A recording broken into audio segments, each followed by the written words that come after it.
गोयंका जी महान संत विनोबा भावे से मिले।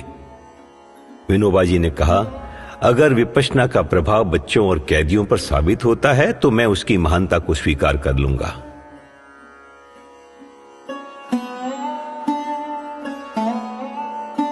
सम्राट अशोक के काल का साहित्य लुप्त हो जाने के कारण विनोबा जी को यह ज्ञात नहीं था कि उस काल में कारावासों में विपश्यना नियमित कराई जाती थी। जो छोड़ने लायक हो उनको सुधार कर छोड़ा जाता था, जो छोड़ने लायक नहीं हो, दंड देना हो तो भी जितना सुधर सके उतना सुधार करके उनको दंड दिया जाए, मृत्यु का दंड दिया जाए। कितना बड़ा परिवर्तन। और ये विद्या ऐसी है कि परिवर्तन आता ही है, काम करे आदमी तो परिवर्तन आता ही है।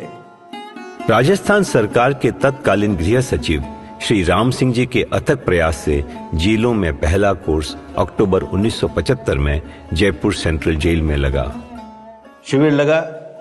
कुछ लोग ऐसे थे जिनको मृत्युदंड दिया गया तो वो एक एक सॉलिटरी सेल में बंद हैं। शाम को जो प्रवचन होते थे उनको ब्रॉडकास्ट किया जाता था, तो वो लोग अब वो जा नहीं सकते। तो उन्होंने कहा, उनमें से एक ने कहा, सरदार था वो, कि कहा गुरु महाराज को कहिए कि हमको यहां आकर कुछ सिखा दे, कितना सीख पाएगा। लेकिन अब बेचारों को मृत्युदंड मिला है, कुछ दिनों के बाद तो इसे फांसी होने वाली है।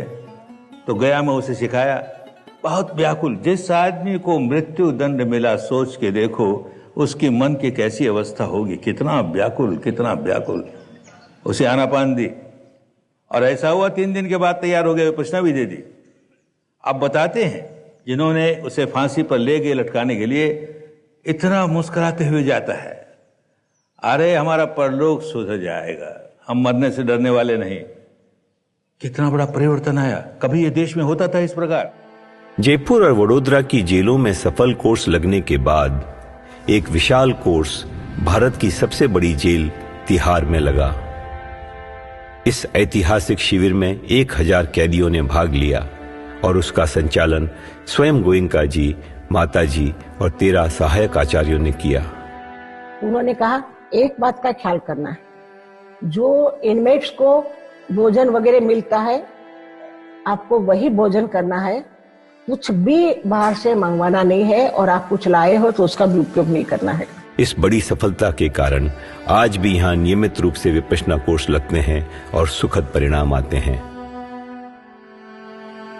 इस अत्यंत सफल कोर्स पर एक सराहनीय film doing time doing Vipassana बनी और विश्व के कई जेलों में विपश्यना अपनाए जाने का कारण बनी।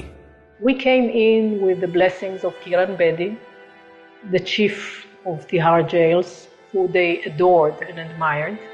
It was the last day of the course in Tihar that we met Mustafa, the Somalian meditator, asked him to sit for an interview. And as he was talking about his experience in Dhamma, we realized we have a film. We made Doing Time Doing Vipassana. It was a success. It drew many people to Vipassana.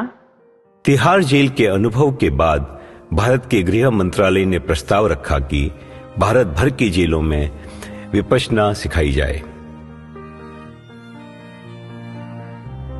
आश्रम jail में 74 courses हो गए 4 साल में। वहाँ जिनके courses हो गए थे, रोज प्रैक्टिस चल रही थी। हम लोगों ने उस समय उनको टेप रिकॉर्डर दिए थे। जब उनका सनसेट के बाद उनको बंद कर रहे थे तो उसके अंदर वो रोज रात में वो डिस्को सुनेंगे, चांटिंग सुनेंगे। ऐसे एक बैरक में वो 70-80 लोग रहते हैं, तो उसमें से मिक्स रहता है। तो उन्होंने कहा कि ऐसे करो, जिन लोगों ने कोर्स किया सभी